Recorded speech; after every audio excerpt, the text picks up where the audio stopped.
Alors dans cette animation, on va observer le son émis par une ambulance par rapport à un récepteur qui se trouve un peu plus loin.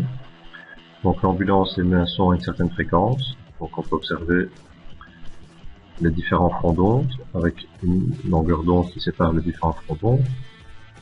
Longueur d'onde qu'on peut observer également sur le signal émis ici, une certaine longueur d'onde, une certaine amplitude. Pour l'instant le récepteur ne reçoit rien, donc voilà ici le signal perçu par le récepteur.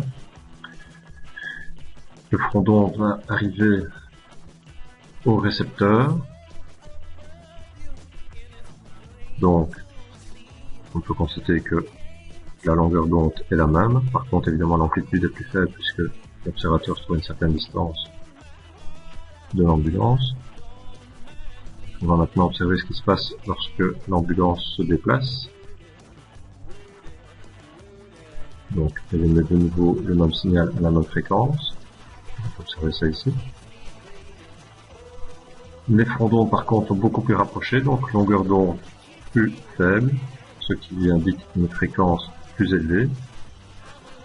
Ce qu'on va pouvoir seulement observer ici au niveau du récepteur. Donc, longueur d'onde beaucoup plus faible que à l'émission. Et donc, une fréquence plus élevée, un son plus aigu.